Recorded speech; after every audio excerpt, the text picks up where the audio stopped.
Seat પર મુસાફરી એટલે અડધી સીટ, પરંતુ ભાડું તો પૂરું આપવું પડે. પરંતુ હાલમાં જ સંસદની પબ્લિક અકાઉન્ટ કમિટીએ આરએસીના બદલે સંપૂર્ણ ભાડું વસૂલવાને અનજસ્ટિફાઈડ એટલે કે અન્યાયપૂર્ણ કરાર કર્યો છે.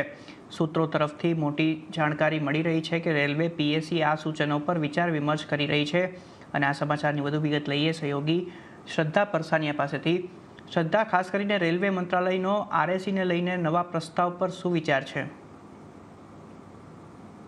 જી, તો જે રીતે આપણે સૌ જાણીએ છીએ કે રેલવે તરફથી જે આરએસી સીટ અલોટ કરવામાં આવે છે આરએસી કેટેગરીમાં, તો ત્યાં રેલવે તરફથી ભાડું પૂરું વસૂલવામાં આવે છે પેસેન્જર પાસેથી, પણ એની સામે ફક્ત અડધી સીટ જ અલોટ કરવામાં આવે છે પેસેન્જરને. તો આના પર સંસદની જે પબ્લિક અકાઉન્ટ કમિટી છે તેમણે સૂચન કર્યું છે. તેમણે જણાવ્યું છે કે આરએસીમાં ટિકિટ પર પૂરું ભાડું જે વસૂલવામાં આવે છે તે ખોટું છે, અને જો આરએસી કન્ફર્મ ન થાય તો અડધું ભાડું રેલવેએ પેસેન્જરને પરત કરવું જોઈએ, રિટર્ન કરવું જોઈએ, અને આંશિક રિફંડ માટે એક મેકેનિઝમ પણ બનાવવું અહીંયા જરૂરી છે, એવું તેઓએ સૂચન કર્યું છે. અને સાથે જ તેઓએ જણાવ્યું છે કે જો આરએસીની પુષ્ટિ ન થાય તો રેલવે રિફંડ આપશે, એવું પણ આપણને સૂત્રો દ્વારા એક સમાચાર આવતા જોવા મળી રહ્યા છે. અને રેલવે મંત્રાલય આ સૂચન પર વિચાર કરી રહ્યું છે.